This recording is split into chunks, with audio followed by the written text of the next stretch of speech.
Sim, então, aí agora já vem a coisa formal, né? É sim. Deixa- Não estávamos falando antes, não tinha nenhum, não tinha nada, Não, ninguém não estava conversando nada. Vou mandar uma foto aqui para nada. Vanessa, que eu estava dizendo a ela que ia mostrar quando começasse. É um tchau aí para ela. É uma comunicação muito massa, né? A pessoa está do outro lado do estado e ela está do outro lado da cidade e, tipo, todo mundo aqui. Mas tá tudo confluindo, tá tudo no fluxo. Pronto. Pois é. E aí, Silvia, como é que você está? Estou lhe vendo aqui agora pela primeira vez. Não abrimos a conexão agora, não é verdade? Né, com certeza, não estávamos conversando antes, não. Silvia foi convidada aqui no convidado especial, primeira convidada aqui do nosso Leitores Riscados, foi o nome que eu resolvi dar pro quadro. E eu vou fazer uma apresentaçãozinha mais em outro lugar, mas só para quem está chegando aqui de cara nesse vídeo, trata-se de um momento em que a gente conversa sobre leituras que marcaram a nossa vida e utilizando como metáfora essa ideia de que foi inclusive Silvia que me passou numa conversa que a gente teve uma vez sobre riscar ou não os livros, e ela me falou que se ela não sair ilesa da leitura, o livro também não deveria sair, não é verdade? Então, os livros são riscados, mas as Exato. pessoas também são. Os livros são riscados e os livros riscam as pessoas. Então, a nossa proposta por aqui é que cada convidado comente um pouco sobre essa leitura que deixou marcas, não é verdade? E Silvia escolheu aqui nada mais, nada menos do que nosso querido argelino favorito. Argelino, dá para dizer que ela é francês ou não? Francês argelino, né? Olha, dizem que é franco-argelino, porque Franco-argelino. ele soltou uma franco-argelino. Ele soltou uma frase, Camille soltou uma frase uma vez que a pátria dele era a língua francesa. Ah, legal, E massa. é aquela coisa, né? Depois que ele conseguiu uma certa independência, ele foi para a França e só voltava para a Argélia para visitar a mãe. Uhum. Então ele tinha muito isso de ser alguém que nasceu na Argélia, mas a Argélia é colônia da França, ele se sentia muito francês, né? Acho muito massa. Acho muito chique a pessoa ser franco-argelina. Pô, muito chique. Franco-argelino, chiquíssimo. Então, Silvia, desde que eu a conheci, Silvia é minha colega na pós-graduação na UFRN, ela é uma leitora assídua e muito interessada no nosso querido Camus, e ela já me adiantou que seria essa obra, leu em mais ou menos umas meia hora ao longo da madrugada, ela engoliu o livro, basicamente, e E a gente vai conversar um pouco aqui, tendo como norte essa ideia, Silvia, que eu queria que você comentasse, como foi que esse livro marcou você? Como foi que ele lhe deixou uma leitora arriscada, vamos dizer assim? Cara, e o mais engraçado é que ontem, quando você perguntou sobre qual foi o livro marcante, qual foi o livro que deixou riscados, né, em mim, na hora eu me lembrei do Lobo da Steppe, porque eu tenho uma tatuagem de um lobo por causa do Lobo da Steppe de Hermann Hesse. Aham. Só que eu fiquei naquela, não é ainda esse, não é ainda esse. Aí fui, aí comecei a olhar a pilha, passei por vários textos. Fui para Dostoiévski, fui para Ana Paula Maia, fui para Vidas Secas, né, de Graciliano. E Aham. aí comentei isso com minha mãe, e minha mãe disse: Ah, mas isso aí é muito fácil, né? Com certeza é aquele lá do Camus, lá, o estrangeiro. Bem assim, sabe? Pá. Aí Muito eu, natural, muito direto. e, muito natural, muito direto. Eu já tinha pensado nele, mas à medida que o dia, você me falou no meio da tarde, à medida que o dia foi passando, eu fui, realmente, é o estrangeiro de caminho. E aí, antes de dormir, resolvi abrir o livro para dar, não, vou dar aqui uma olhadinha, vou olhar aquele PRI, já era 3 horas da manhã e eu estava na página 72. Aí não tem mais volta. É o ponto sem retorno. Daí em diante já desabou, já a pedra de Sísifo já está rolando, você não tem mais o que fazer. Só eu só ali empurrando. É. Todos os sentidos e as descobertas que eu fiz ao longo dessa obra, e meio que olhando para mim mesma, a minha evolução junto aos estudos de literatura, sabe? Sim, sim. E o quanto a obra foi... Quando a pessoa fala assim, eu vou ler um livro que eu já li, porque eu já sei o que vai acontecer. Olhe, o percurso da narrativa, ser conhecido, não retira o prazer das descobertas dessas nuances, das entrelinhas, sabe? Você só saber o que vai se suceder com os fatos, tudo que vai acontecer aqui. Tem frases que eu sei decoradas, mas vai existir aquela minúciazinha que ou uma leitura de mundo que contemplasse aquilo, que faz com que o livro ganhe um novo charme, um novo, até mesmo novos sentidos. Lendo ontem, eu pessoa que todo mundo fala, o insensível. Cara, ele sente culpa desde as primeiras páginas do livro. A palavra culpa aparece, sabe? Porque não há culpa não sentir a morte da mãe como é o esperado, mas a culpa porque ele sabe que a sociedade está julgando e achando aquilo ali errôneo, e aí ele se constrange desde as primeiras páginas. Isso não vem após... Pode dar spoiler? Pode arregaçar aí, não tenho pena não, pode mandar bala. Porque nossa, eu sempre peguei muita briga com o pessoal que fala, eu não gosto do estrangeiro que me soa insensível. Insensível é você! É o único livro que eu acho que eu já peguei nojo, já fiquei assim com raiva de pessoas que vieram com essa frase assim, porque me dá um ódio. Cara, é que ele não é uma pessoa comum. Ele é o estranho. E tipo assim, ele é o estrangeiro. Então, você tem que... O cara interpretar Mersô como uma pessoa insensível já é grande parte da prova que ele não é um insensível, né? Você está interpretando ele como uma pessoa insensível no lugar das pessoas que o deixam do jeito que ele é, tipo, dentro da própria narrativa. Como você falou, se tem o julgamento, tem alguma sensação ali de julgado. Então ele não é uma criatura que não está sentindo.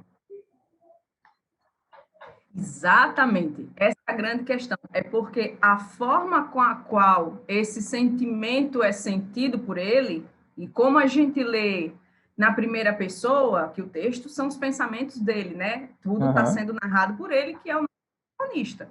Então, você está imerso dentro da cabeça dele. E ele não tem uma postura ou uma performance perante a vida e o mundo que a gente teria como a costumeira ou como a esperada.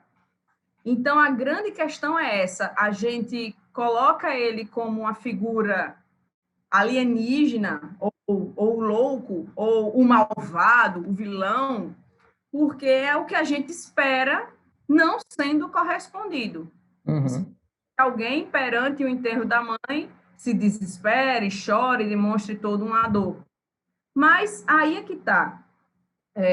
A mãe já estava no asilo porque ele não tinha uma grande relação de convivência com a mãe. E a morte é o esperado da vida de todos. Então, para ele, aquilo ali é apenas uma etapa. Mas ele passa o restante do livro, sempre, periodicamente, a mãe aparece numa lembrança, numa frase, que demonstra que ele tinha aquela presença, que ele tem um afeto com aquela figura, mas que o inconformar-se perante a morte foi o que ele não sentiu, e ele não viu por que fingir que sentiu. E as pessoas esperavam isso dele. Ele é muito mais assim, mais autêntico do que qualquer outra coisa. É autêntico e corajoso. No sentido de que ele recebe aquilo que ele está sentindo, tem consciência do que está sentindo. Exatamente isso. Ele é muito autêntico, mas, por um outro lado, ele também não se demora nessas instâncias de como as pessoas gesticulam, o que elas expressam, até por conjecturar que filme os jovens assistiram conforme os comportamentos deles ao descer do bonde. Você me disse que uma pessoa dessa é insensível como? Não, peraí, pelo amor de Deus, aí tenha paciência. Ave Maria, massa, viu? E foi esses detalhes que eu atentei ontem. Ele é um cara muito observador. No velório da mãe, ele olha os rostos dos velhos, ele pensa sobre as rugas dos velhos, as cores das roupas, a questão do clima e as cores que o mundo está para ele. Eu, inclusive, tenho a tese de que talvez Meursault ele não pense sobre suas próprias sensações, mas nós podemos pensar sobre elas a partir de como ele vê esse mundo. Que na hora que ele fala do negro do asfalto, do negro da roupa, do negro do caixão, do negro da gravata que sufoca aquele corpo, com o céu ao meio-dia, naquela luz branca encandeando ali, é um corpo que está passando por um sofrimento. Exato. Será que isso não é uma forma de sentir o luto? E não com a cena do choro desesperado? Tá ligado? Eu ainda arrisco de... Os sentimentos desse homem não estão... Não é expressado pelo corpo, é sim expressado pela forma com a qual ele se relaciona com o espaço que ele está.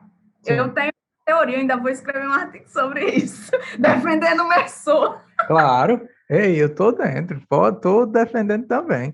Ora, eu acho muito interessante porque, tipo, é muito característico da pessoa que julga o cara como insensível, tipo assim, de você ter uma expectativa baseada numa narrativazinha que a gente já conhece e que aquilo é mais, vamos dizer assim, mais socialmente confortável, e aí o cara vai e vai na contramão, assim. Ele simplesmente vai na contramão via a própria autenticidade e dá de cara com todo mundo, porque se ele está indo na contramão, ele vai dar de cara com todo o julgamento que cai em cima dele. Só que aí é onde está a genialidade, porque nessa batida, nessa tensão, a gente percebe os sentimentos que o cara tem, né? Percebe os sentidos que estão ali na vivência dele, justamente nessa batida. Isso é genial, pô. Isso é genial, um outro nível de genial. Muito massa. Porra. E aí vem aquela questão. Primeiro, a gente tem esse lidar com o mundo e do enterro da mãe. E aí a gente encontra finalmente o cotidiano desse homem. Que olha, ele fala tanto faz. Eu acho que o livro é dividido em duas partes, né? A primeira parte, que é até o assassinato, e depois ele preso e o julgamento. Ele fala tanto faz, acho que 7 vezes, a expressão, tanto faz. E fora outras formas, outras declinações de se dizer tanto faz. Porque ele é um cara que talvez é aí que as pessoas mal interpretem a questão da insensibilidade, porque ele não se impõe perante a vida. Ele simplesmente vai. Só que não é que ele se sinta tímido ou que ele se sinta covarde, é porque ele não vê sentido. É o faz mesmo. Simplesmente. O Raymond, que é o vizinho, ele meio que desconfia que o vizinho é cafetão. Mas o que é que isso tem a ver com a vida dele? Nada. Então, tanto faz. O vizinho trata ele bem, ele é amigo do vizinho. O vizinho pede que ele escreve uma carta para ameaçar, para afrontar a ex-namorada que aparenta que é uma prostituta. O que é que ele tem a ver com aquilo? Nada. Então, eu vou fazer? Eu vou, tá pedindo, tô aqui, eu faço. Fez. Viaja com esse vizinho, leva a namoradinha, que também é uma outra coisa. A moça chega, e aí, você me ama? Não. Ah, mas e como vai se dar essa relação? Ah, mas é assim mesmo. Quer casar comigo? Ele, se você faz questão, porque por mim não faz. Cara, a vida do cara é isso. Ele vai sendo levado.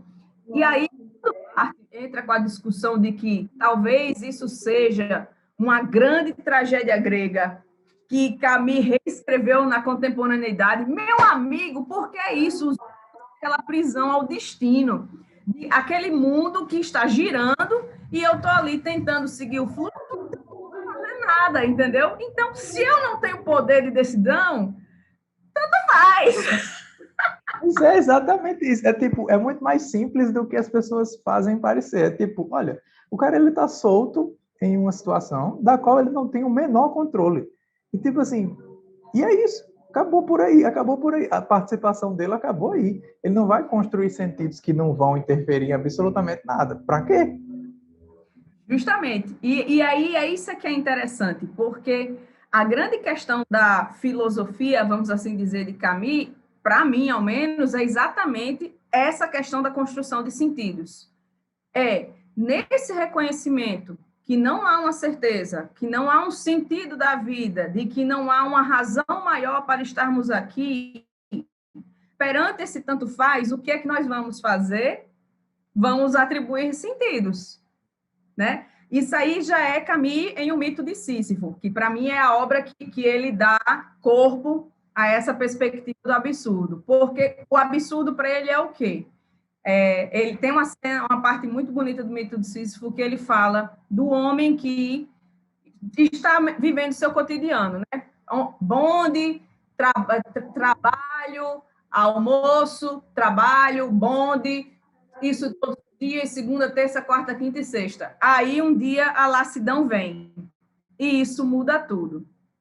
A lassidão é esse choque, é essa tristeza que vai bater, que vai amargurar, porque a gente vai se dar conta de que está ali naquela luta, está ali naquele cotidiano, está fazendo tudo isso e para quê? Qual é o fundo? Qual é o sentido? Qual é a razão? E aí vai vir toda uma filosófica para dizer, para a razão que você quiser inventar. Então, perante o absurdo que é a vida não ter sentido, nós temos que ser os artistas da criação absurda de atribuir sentidos conforme a vida for necessitando.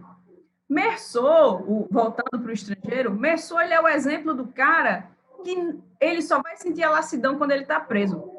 E um homem livre, ele não lidava com a existência e com o peso da vida. E ele vai pensar sobre a liberdade de se inventar a vida quando ele está na prisão. E essa é a grande questão da coisa. O livro é dividido em duas partes, porque de início nós temos o velório da mãe, o homem, e como nesse tanto faz, ele é colocado em situações que, sem sentido nenhum, acabam culminando nele matar uma pessoa. Ele mata o árabe, né? E totalmente sem uma justificativa, sem Aliás, quando chega na segunda parte, ele diz que matou por causa do sol. O sol estava na vista, né? Eu me lembro Porque dessa parte. o sol na vista dele. Como eu disse, todo o livro, todo o desconforto daquele corpo, daquele sujeito Merceau perante o mundo, ele está no ambiente. Então, a morte da mãe, ela é horrível, porque ele está sofrendo com calor. O dia na praia, que é após a morte da mãe, que ele está com Marie, essa namorada, ele é delicioso porque ele está no mar, com, né, as bolhas, o sal escorrendo no corpo dela, ele olha aquela cor do corpo dela, o bronze e tal. Quando ele está com o amigo, é um final de o amigo, o Raymond, né, o cafetão, é um final de tarde, eles estão conversando, tomando um vinho. Então, enquanto o clima está bom, para ele está tudo bem. E aí chega num momento em que ele está na praia, o Raymond é perseguido, há uma briga, né?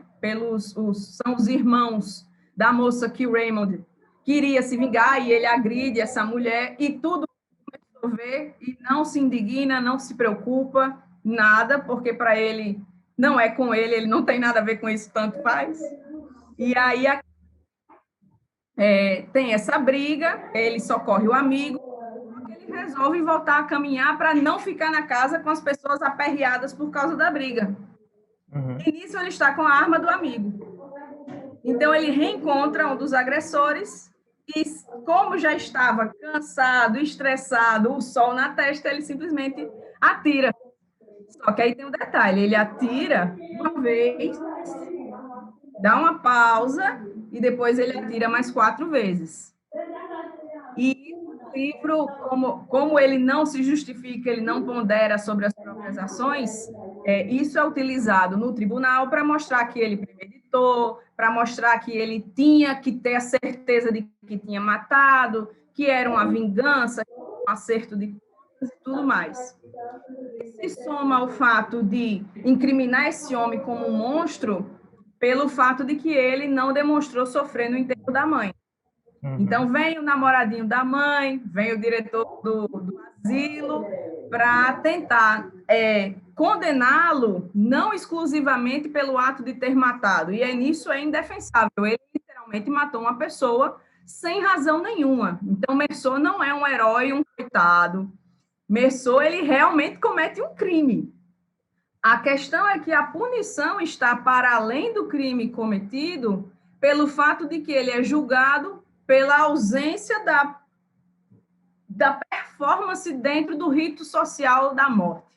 Uhum. Né? É como se ele fosse tipo assim, como se ele fosse responsabilizado pela atitude, mas não só pela atitude, é como se ele fosse responsabilizado por saber que está tomando uma atitude e ser indiferente a isso.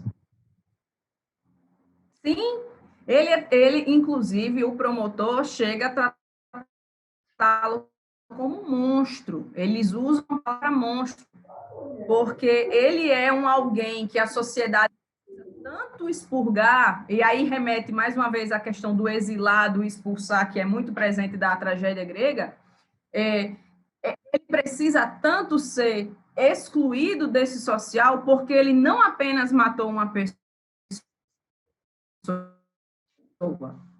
ele matou uma pessoa perante o corpo da própria mãe, ele tomou um cafezinho com leite e ainda fumou um cigarrinho. É lascar, né? Que homem não sofre pela morte daquela que lhe pariu? Então, a imagem do monstro está construída aí. E ele não tem outra escapatória, a não ser ele é condenado e ele é sentenciado à morte por guilhotina. Lembrando que aí vai começar também, nessa segunda parte, aí nós já temos um outro Merceau. Se na primeira parte era um homem do tanto faz, na segunda parte ele na prisão, aí é que ele passa a pensar sobre si, aí é que ele passa a pensar sobre a vida, e aí no lugar do tanto faz aparece muito a palavra acaso. E aí vem o grande peso desse alguém que não atribui sentido à própria vida e que deixa tudo levar, e que por isso se vê vítima do acaso, do destino, porque ele não se sente como participante do que aconteceu com ele. Ele, inclusive, fala no julgamento, é sempre interessante ver os outros falarem de você mesmo. Só que sempre ele começa dizendo isso para depois dizer, parece que eu não estava ali, eu não interessava, eu fui reduzido a zero, eu fui anulado. Porque ele já está exilado, ele é o estrangeiro. Isso é muito massa, porque... É muito fantástico esse livro. Meu Deus, que livro massa. É tipo, eu sempre vejo isso como um tipo de releitura lá do Raskolnikov, do Crime e Castigo, porque o Raskolnikov também tem esse momento de tipo assim, de indução de um vazio consciente, ou não, tipo, consciente ou não, isso aí é discutível, mas sempre tem esse momento de trazer ele pro que a sociedade impõe que ele seja, tipo assim, essa narrativa pela qual a sociedade impõe que ele passe. E, tipo, que envolve todo o julgamento e toda a questão, que o julgamento, falar que ele passa por um julgamento é muito simples, só que, tipo, tem tanta coisa envolvida na ideia de que ele passa por um julgamento, além da ideia da ideia criminal, além da questão jurídica, inclusive, de se cometer um crime, além de tudo isso, tem toda a questão filosófica tipo, quando essa questão que você falou dele, tipo assim, ele transfere para o sujeito a responsabilidade de criar um sentido para a própria vida. Então, isso por si só já é uma responsabilidade da porra. Tipo, se vire. Ó, a vida não é basicamente isso. Se você der um jeito de fazer É, ela ter um sentido ok, beleza, a responsabilidade é sua. Então, tipo, diante de um cenário desse, no qual o cara é responsável pelos próprios atos e construções de sentido para a sua própria vida, é como se você estivesse dizendo assim, olha, dizendo para a sociedade, né? Tipo, eu tenho essa liberdade e vocês parecem que não têm ou não percebem ter. E isso automaticamente já faz com que todo mundo se revolte contra ele. E tipo assim, você não vai ser livre desse jeito enquanto eu não sou. Então eu vou cair em cima de você e vou lhe julgar e vou dar um jeito de você sofrer por essa sua liberdade que você diz ter. perfeito. E isso se mostra muito também na questão quanto à religião. Tanto o diretor do presídio quanto um capelão, né, que é para começar os processos ali de uma extrema unção, já que ele vai ser executado, ambos martelam muito com ele o fato de que ele tem que acreditar em Deus, que todos os condenados perante as imagens do sofrimento, que é o crucifixo com Jesus, o fato dele ter morrido na cruz por nós, todos se compadecem e se dobram perante isso e se arrependem dos seus pecados e passam a pedir por perdão, né? Mas o Merceau, ele é firme em dizer, eu não sinto isso, eu não me identifico com isso não vai mudar nada, isso não significa nada. E o que você vê é que o diretor se ofende, se afronta, tem aquele ímpeto de ódio, o capelão também passa pela mesma coisa, porque no final é exatamente isso que você falou. O estranhamento perante esse homem faz com que a gente veja que os nossos sentidos perante a vida, às vezes não são nossos. Não fomos nós que atribuímos. Existe toda uma cultura. Ora, se estamos falando da Argélia com colônia francesa, cristãos, toda uma cultura judaico-cristã que faz com que, perante alguém que cometeu um crime, se espera que esse alguém recorra à religião e ao cristianismo para tentar, então, conseguir o seu lugarzinho no céu. Porque não é que ele vai ser redimido nem vai ser libertado de ser executado, né? É apenas uma questão de que, para nós, sociedade, é mais confortável ver um homem que errou, que assume que errou e que se arrependeu. Só que a última parte, que é o se arrepender, ele não sente. E se ele não sente, ele não vai fingir que sente para que o diretor e que o capelão e que o júri, que não sei o quê, sabe? Então, é de uma ousadia e de uma coragem muito grande perante a vida. Então, não por má... E detalhe, isso sou eu que estou dizendo. Em nenhum momento você vai ter menção dizendo, eu sou um corajoso perante o mundo. Olha, eu estou fazendo diferente porque eu penso que é assim. Não, cara. Ele não pensa essas coisas. Ele vai relatar e ele vai jogar que isso aí ele acha legal, isso aí ele acha ruim e acabou. Ele é uma pessoa muito crua. Talvez seja essa questão. Ele é muito cru, ele não fica se demorando nas questões, ele não fica pensando sobre isso. E aí é isso que ofende essa sociedade que ele está vendo e que talvez ofenda a gente também. São poucos os leitores. As pessoas falam muito de Camus, mas eu acho que é porque ele é um escritor muito acessível, tem essa questão de que ele era jornalista, escritor, filósofo, é um cara muito plural, que passeia por várias áreas do conhecimento, mas... Era um cara feliz, né? Era um cara bonito. A pessoa implica porque ela era bonita. Eu já vi gente implicando com isso. Olha, o problema é esse. Eu não acho Camus bonito. Mas quando você olha Sartre, quando você olha o perfil de quem é ainda o intelectual, cara, Camus era um mulherengo. Camus era era viajante. Camus era um risonho. Camus estava no teatro, estava no jornal. Camus batalhava contra a pena de morte. Coisa jogava que a gente bola, vai ver aqui era um também. Cara dos esportes, né? Jogava bola, veio aqui para o Brasil comeu feijoada. Então, quer dizer, ele é... Eu tenho fotos de Camus dançando. Então, assim, uma vez eu tive figura de um intelectual. Uma vez eu tive uma conversa com uma amiga minha, que eu acho que você conhece, Cássia. Você não conhece Cássia, né? Cássia? É professora do IF, é? Que trabalha no IF?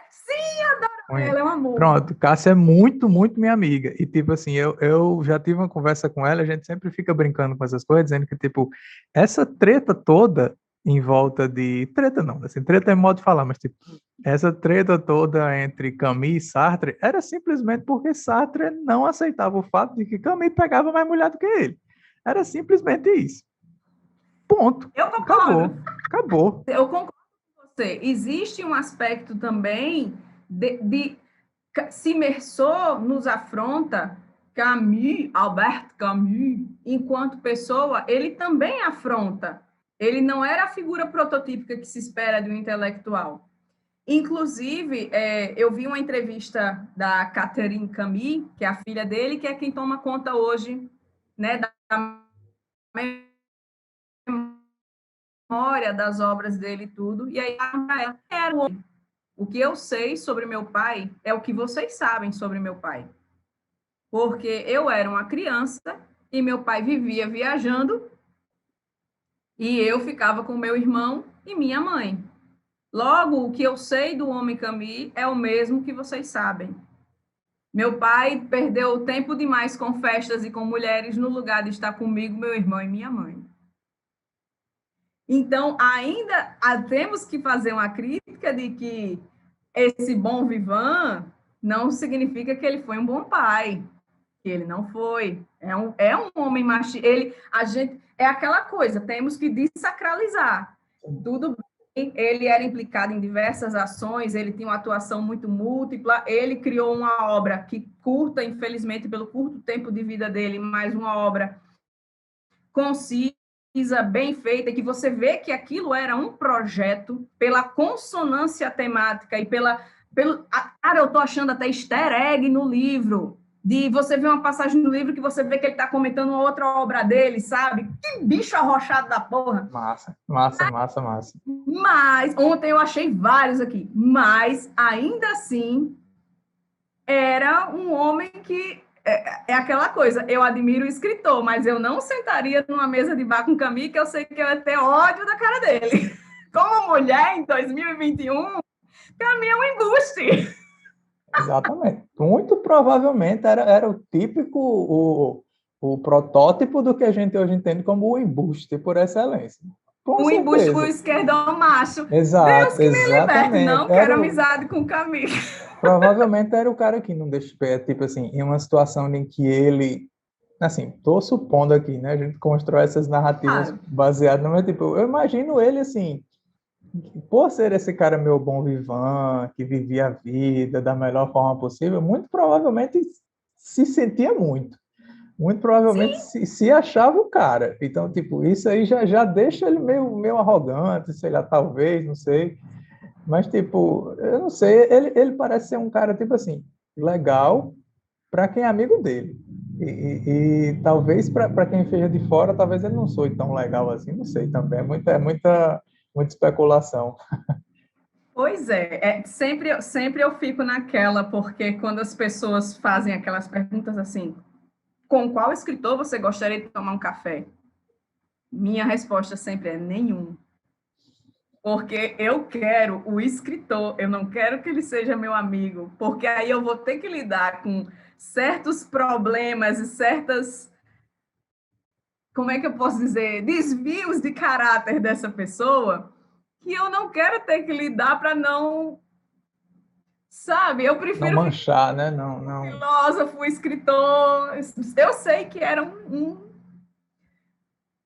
eu imagino o seguinte: se eu vivo na década de 50, tá a Camille aqui do meu lado, ele ia dar em cima de mim.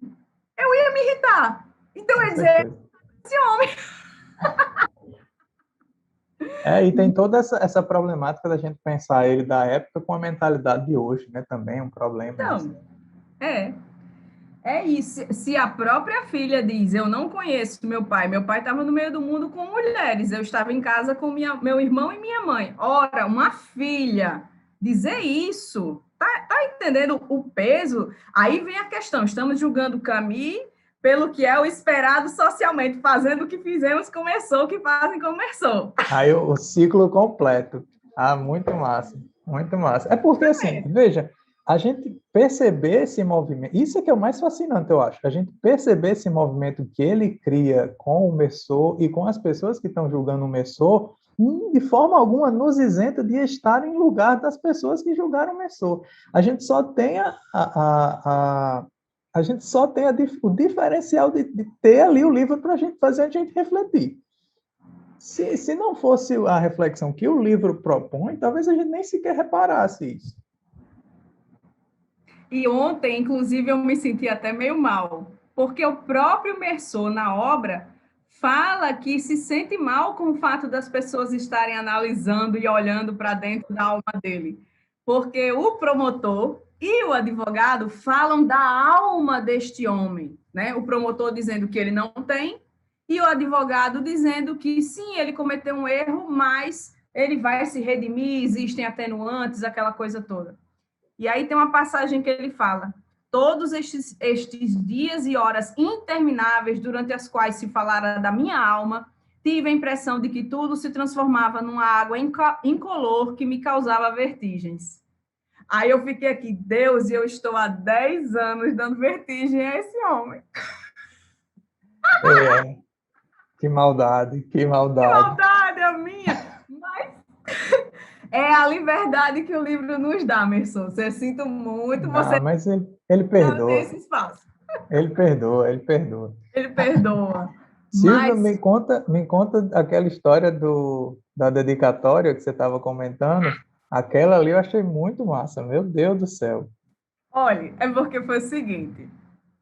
Eu, Isso, é, claro, você conta do que você achar que deve contar. não, porque é o seguinte. Eu nunca fui uma pessoa leitora, né? Sempre se pensa que o professor de literatura ele viveu desde a infância, adolescente, enfiado em biblioteca com os livros na cara, tal. Não foi nem de perto o meu caso. Eu colocasse um Super Nintendo ali, eu estava de boa. Passei anos sem pegar num livro, entendeu? E aí, Eu sempre digo isso também, comecei a ler um dia desse. comecei a ler um dia desse. Detalhe, comecei a ler 2 de outubro de 2010, que foi quando eu ganhei minha primeira edição dessa obra, que não é esta. Por quê? Eu entrei na graduação de letras com a pretensão de ser professora, imaginando que eu ia dar aulas de português, de gramática. Mas a gente, né, começa a ter que lidar com as obras literárias, que elas também são parte do currículo, e aí nisso eu já estava começando, né, aquelas obras de fundamentos da literatura ocidental. Eu já estava no Hamlet, já estava nos Lusíadas, mas com aquela característica da obrigatoriedade acadêmica, né, para corresponder às atividades ali. Mas estava achando interessante. E aí nisso eu tinha acabado de começar um relacionamento e estava dividindo essa perspectiva com o meu parceiro da época. E aí ele, tem um livro que você devia ler, então. É O Estrangeiro de Camus. Aí eu, tá bom, eu vou procurar. Passou-se. Belo dia ele chega com um livro e com uma dedicatória. Ele colocou, eu vou até dizer, ele colocou na dedicatória, para aquela que o tempo nunca vencerá. E aí eu anotei a data, 2 de dezembro de 2010.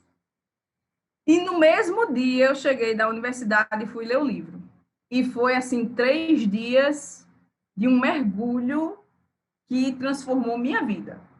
Porque quando fechou o livro, eu estava, assim, parecia uma drogada. Eu quero mais, eu quero isso aqui de novo 1000 vezes. Massa. Meu filho foi Dostoiévski, foi Clarice Lispector, foi Hermann Hesse. Foi daí para baixo.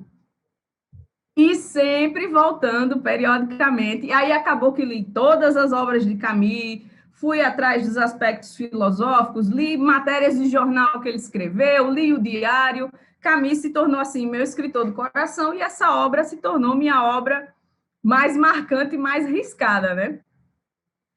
Só que aí a vida segue, o relacionamento não deu bom, e eu me separei de uma maneira muito traumática e trágica. E o livro ficou, né? Quando foi no início, eu me separei no final de 2018, quando foi agora, tem alguns meses, né, 2021, eu tinha vontade de reler O Estrangeiro, inclusive várias vezes porque algum comentário seu, alguma coisa, vamos falar do Estrangeiro, não sei o que, e eu, bora, bora, bora. Quando eu pegava o livro, eu sentia um mal-estar com aquele livro, aquele objeto livro. O fato de ter sido o presente, de ter a dedicatória e tudo mais. Então, o que é que eu fiz? Eu comprei o livro de novo, coisa que eu não costumo fazer. As pessoas geralmente dizem que tem, quando gostam de uma obra, tem várias edições dela, tentam justificar que é por causa da tradução. Eu não faço isso. Eu tenho aquele ali, eu vou agora comprar outro. Não tenho essa coisa de colecionador. Eu tenho os livros porque eu gosto, mas não é uma coleção. Não sacralizo o objeto livro, senão nem riscaria, né? Mas abri mão de todos os riscados durante esses 10 anos para não ter mais aquele objeto livre aqui comigo, porque eu tinha pegado ranço. E aí risquei o nome dele da dedicatória e acrescentei embaixo. O tempo não venceu, mas o machismo, a arrogância, tudo isso venceu sim. O relacionamento fracassou, mas este livro é maravilhoso, é meu livro preferido e deixo aqui para que outra pessoa possa aproveitar essa leitura. Fechei e deixei nessas caixinhas de doação de textos. Cara, que massa! Aqui em cima. Que massa! Eu amo essa história, que massa! Cara, eu imagino a pessoa que pegou isso. Que maravilha! Isso é uma relíquia, meu Deus do céu. Porque, tipo, é um presente tipo assim, o livro vem com, olha, num objeto só, ele tem uma das obras mais incríveis e, tipo assim, é praticamente outro romance, assim, junto. Tipo, tem um livro de imersão e praticamente outra história junto, acoplado que tipo, tem todos os sentidos que você colocou ali. Isso é muito massa, muito massa. Porque você está em outro lugar, você está em outro momento, então, tipo, aquilo ali ganha outro valor, outro sentido até narrativo também, né? Cara, e me fez muito bem pegar ali no livro, porque geralmente quando a gente escreve em livros, a gente escreve sobre o livro. Tenta até manter uma certa neutralidade, uma certa distância desse sujeito leitor para alguém que está ali fazendo uma anotação, uma análise, né, um apontamento. Mas no momento que eu fui ali, quase que um desabafo, e disse, esse livro é muito importante, leia, mas eu não quero mais esse objeto aqui, eu comprei outro, inclusive, sabe, assim, deu assim uma liberdade, coloquei na casinha, deixei. Isso foi numa segunda-feira. Quando foi na quarta, que é uma casinha que tem aqui em cima, é sempre onde eu faço caminhada. Quando foi na quarta, eu fui lá olhar se ainda estava lá, já não estava. Então, Mas, da segunda para a quarta, alguém pegou, e certeza que a pessoa já abre o livro com toda uma história do início de uma relação e do seu fracasso, para depois ter a história de um homem que a vida tanto fazia, até ele ser uma vítima do acaso e de si mesmo, e ter que se confrontar e entender a liberdade perante a prisão e a morte. que massa, pô. Ah, meu Deus do céu, que massa, gostei demais, muito massa mesmo. Essa história valeu tudo já, pô, muito massa. Porque, tipo, E aí agora eu estou riscando de novo, porque esse aqui muito bem. ontem foi a primeira vez que eu reli nessa nova edição e já fazendo novos riscos. E aí é que a gente volta para aquele ponto que a gente iniciou a conversa, né? Tipo, o livro lhe riscou e você riscou o livro. E é assim que tem que ser. E é assim que tem que E ser. ainda espalhando e povoando pelo mundo. Eu tenho uma edição de 100 anos de solidão, que é desse jeito. Ela tem uma dedicatória, só que ela não tem uma resposta. E eu já achava aquilo genial, porque eu ficava sempre pensando assim, cara, o que foi que fez, qual foi o caminho que esse livro fez para ele sair da mão dessa pessoa? Sabe? Eu fico pensando, de todas as formas é um caminho interessante. Ela perdeu, tipo, e já levou, e já ficou com a culpa, sei lá, por ter perdido o livro. Ou ela, ou o motivo da dedicatória deixou de ser o que era e ela precisou se desfazer do livro, como no seu caso, mais ou menos parecido. E, tipo assim, de qualquer forma, já é uma instigação, sabe? Deixa a pessoa mais empolgada. Eu achei muito massa. Eu tenho uma edição aqui, antiguinha, aquelas bem escolar, com o Dom Casmurro. Não tem dedicatória, mas tem as assinaturas. Alguém que doou, passou para um rapaz. Esse rapaz foi um paquera da minha mãe, quando ela era jovem. Ele passou para ela e ela me passou. Então, tem as assinaturas de todos no Que livro. massa. A página não é mais páginas amarelas, já são páginas marrons. Tão antigo, mas e aí eu vi a edição nova da Antártica, aquela coisa. Aí eu disse: não, eu já tenho esse aqui. Não, o meu Dom Casmurro é esse aqui. Esse aí, e tipo, ela é relíquia. Exato, tem a história o amor e o fracasso de um homem bentinho, mas tem também a história de uma paquera que não foi concretizada da minha mãe. Exatamente. Cara, que massa. Isso é muito massa. Eu gosto demais dessas histórias, porque, tipo, isso amplia demais o sentido do negócio, cara. Amplia muito. É muito assim, é maravilhoso que o livro contenha essas coisas. O livro, a narrativa, e o livro, o objeto, o livro também. Isso é maravilhoso. Muito massa. É por isso que eu sempre defendo, risque o livro, risquem o livro. Porque tem muita gente que tem essa coisa desse objeto sacro, que só, com luva praticamente, que mal respira em cima do livro, porque ele quer conservar aquilo ali em perfeito estado. Ok, eu até entendo.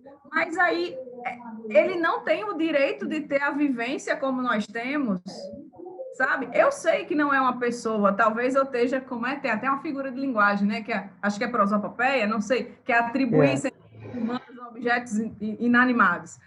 Mas isso demarca um afeto. O fato de eu ter precisado, inclusive, me desfazer daquele livro, demarca um afeto. Ter chegado esse novo e agora, depois de tudo isso, eu estar lendo de novo essa obra, lembrando de todo esse processo, lembrando essas releituras e remarcando tudo aqui de novo, tudo isso atribui valor também, né? Eu sempre acho que na hora que a gente abre mão de fazer essa inscrição no que está se inscrevendo em nós, a gente perde muito. Com certeza, é como você falou, é tipo, você está privando o próprio objeto de passar tipo assim, de se inserir na história de forma muito mais eficiente.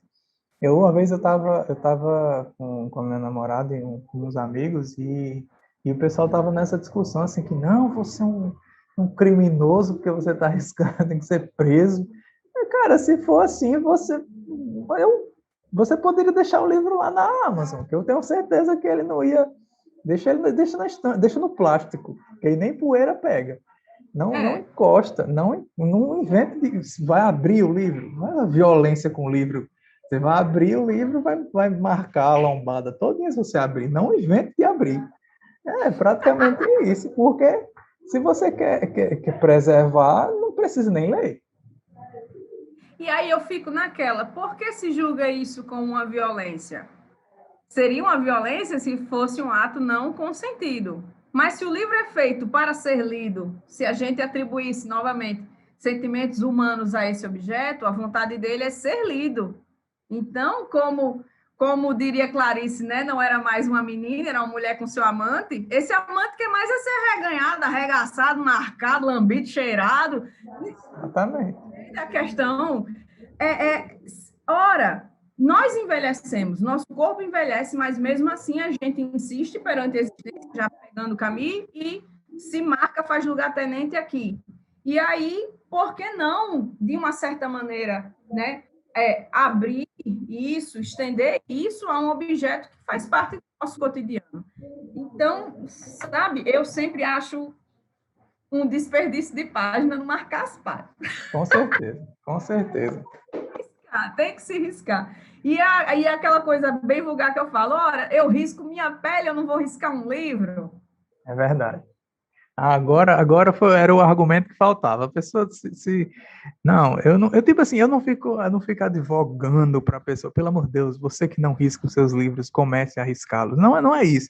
Mas é tipo assim, é simplesmente você atentar para o fato de que você está desperdiçando uma oportunidade de ampliar a sua experiência de leitura, tipo assim, de forma gigantesca. Gigantesca. E, tipo, parece uma coisa meio irrelevante, mas assim, não é, cara. Só na prática você está mantendo um registro da sua leitura e, além disso, você está contribuindo para a história do objeto. Fora que também eu já li que a mente, ela trabalha junto ao corpo. O fato de você riscar faz com que até a sua memorização da leitura seja mais eficaz. Então, por que quando a gente está estudando, a gente grifa? Tem muita gente que não faz nenhuma anotação, mas ela apenas grifa. Porque o simples fato da sua mão estar ali exercendo uma ação faz com que a recepção do seu cérebro para aquilo seja ampliada. Então, até nisso é uma espécie de benefício. Eu noto, teve uma época que eu estava pegando muito livro emprestado, porque eu não tinha, se a gente estudante de graduação não tem dinheiro para comprar. E aí teve muitos livros que eu li sem riscar, óbvio, porque o livro não era meu. E eu noto que esses são os livros que eu tenho mais dificuldade de me lembrar certos detalhes. Com certeza. Por que o texto que eu grifei, eu me lembro perfeitamente, independente se li apenas uma vez, mas eu tenho mais lembranças do que o texto do que eu apenas li. Então, para mim, isso se torna muito evidente, esse estudo que eu vi com relação a esse despertar da memória que o riscar vai favorecer. Com certeza. Eu gosto dessa discussão porque é como se você estivesse pensando o ato de ler, tipo, o que é que leva uma pessoa, o que é que lhe chama a atenção naquela obra, que foi que daquele parágrafo que foi que lhe destacou para você, que é diferente para outra pessoa, que é diferente para uma terceira e assim sucessivamente. Isso a gente não está nem entrando no mérito dessas histórias extras, tipo a sua, por exemplo, a do Oceanos de Solidão, né? E às vezes que é diferente do seu, que é diferente do outro, e que é diferente de você mesmo com o passar do tempo. Exato. Que eu senti ontem. Ontem eu estava relendo e me lembrando, caralho, eu já pensei isso, e agora o mesmo parágrafo está me trazendo uma nova coisa para pensar. Isso é fantástico, como é que um livro... E ele não é um livro grande, a edição que eu tenho tem 126 páginas, então diz tanta coisa com tão pouco, sabe? E não cansa de dizer coisas, é muito impressionante. Com certeza. Cara, estou muitíssimo satisfeito com a conversa. Ave Maria, gostei demais. Meu Deus do céu, que massa. Ei, a gente estava se devendo essa conversa sobre... não, pô. Isso eu acho que já é sei lá, acho que desde 2015, quando começou a pós-graduação. Tipo 2019, por aí. Tipo, então deve ser. que eu lembro que a gente já comentou, voltou para esse ponto algumas vezes já, de reler e de conversar e fazer alguma coisa. E, tipo, não teria como estar mais evidente que Silvia é uma leitora muitíssimo arriscada. Camille deixou a menina toda arriscada. Muito massa, isso mesmo. muito massa. Eu lembro perfeitamente da impressão que deu assim para mim, da leitura do Estrangeiro, que eu tipo assim, não, a ideia não era que você comentasse um livro que eu também tivesse lido e que também tivesse um impacto grande para mim. Poderia ser um livro que eu nem conhecesse, mas assim, uma coincidência muito feliz que tenha sido um livro que eu gosto demais. E tipo, eu me lembro também do processo de ter lido, e era mesmo assim naquela época que você está escutando umas coisas assim muito loucas, que você está muito nem aí para a vida, que você é aquela pessoa que está entrando na idade adulta e não sabe muito bem o que está fazendo. Você fala, olha, construir os meus próprios sentidos, que legal, olha, não é tão legal assim. Então, tipo, tem toda, é muito massa você revisitar um livro dessa dimensão, e é muito massa, gostei demais, Ave Maria. Silvia, muito obrigado, vou lhe agradecer aqui pela participação, pela conversa, pelas histórias, que essas histórias, cara, para mim, tipo assim, a gente pode ficar falando o dia inteiro sobre os aspectos filosóficos, eu acho incrível. Eu passo horas falando sobre essas coisas, mas assim, a parte da história, para mim, tem um quê de mais especial, sabe? É muito massa, é muito legal. Não é verdade? Eu concordo demais com você. Acho que a coisa mais essencial quando a gente pensa, sempre o pessoal fala, você só vai ser um bom professor de literatura que incentive os outros a ler livros se você gostar de livros. Não existe técnica para isso, não existe. Ai, como eu vou passar um bom gosto de leitura, como eu vou estimular a leitura? Cara, leia e participe disso, porque a sua autenticidade, o seu sentimento perante aquele objeto, no sentido tanto do objeto livro, quanto do texto literário em si, é o que faz com que se reverbere que um cara como Camus, que escreveu isso em 62, ganhe um Nobel e até hoje seja reeditado, seja relido, seja revisitado, e que continuem as pessoas pesquisando, lendo, amando, ou então dizendo, mas sou insensível, eu abandonei na metade. Tudo bem, mas o cara, o texto reverbera, vive, né, para além. E isso é muito fantástico, isso é muito bonito. E é essas oportunidades que, tanto riscar a obra, quanto falar sobre ela, que é isso que você está incentivando aqui, não é só o riscar pelo puro riscar, é o fato de se permitir que aquilo participe da sua vida, aquilo seja parte de você, né? O objeto livre, ele está impregnado de você e você está impregnado dele. E pessoas que são ainda muito fechadas para isso. Esse olhar perante o mundo, para ter esse olhar perante a vida, para ter esse olhar perante a arte. E é por isso que eu achei, quando tu me falou que estava pensando em fazer essas conversas com os leitores riscados, eu disse, cara, que ideia fantástica, porque é muito necessário, é muito necessário. Hoje, ainda mais quando a gente está num momento de muitos bookers, tragrams, igs literários, que a gente vê que é apenas umas resenhas totalmente impessoais para ter aquela publicação naquele dia, naquele horário, atingir números, vender objetos que às vezes eles nem leram e nem sentiram essa significância toda. Então, quando vem algo que é da autenticidade, é igual Mersô, é ousado e é corajoso. Tem que ser assim. É muito massa mesmo. Muito massa mesmo. Então, Silvia, já vamos fazer uma segunda parte, bora? Só para tirar uma onda? Vamos pegar outro livro aí, só para tirar uma que eu gostei demais. Não, tô brincando, também não. Ou não. Chame, que é o meu filho, a pilha ontem das opções que eu tinha, mas aí o estrangeiro foi dizendo, ei, aí... A gente faz assim, a gente já liberou o espaço daquele que era, de que se impôs, né? Assim, até você falou que sua mãe falou de uma forma muito natural, tem que ser esse, porque tinha que ser mesmo. Aí a gente já abriu o caminho, abriu agora, outros podem vir e outros virão. Quero fazer outras conversas como essa. E vai ser muito massa. Vai ser muito massa. Já estou dentro, já quero. Massa. Aí. A gente vai ficando por aqui. Fiquei muitíssimo satisfeito.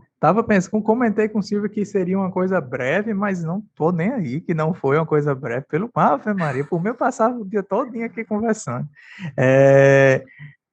Talvez alguma parte da conversa tenha se engasgado alguma coisa por causa da conexão, mas eu já percebi que a imensa maioria deu muito certo e estou muitíssimo satisfeito. E assim que eu tiver com tudo pronto, vai lá para o YouTube, vai lá pro Instagram também. Para o Instagram eu vou fazer um recortezinho, para o YouTube eu vou botar tudo do jeito que está aqui e vai dar certo. Muito obrigado mais uma vez, Silvia, e vamos se encontrar de novo. Eu que agradeço, obrigadão pelo convite e, mais uma vez, parabenizo pela iniciativa, que é isso que a gente está precisando muito, muito, muito. Valeu, até mais, viu? A gente vai se conversando. Tchau. Tchau.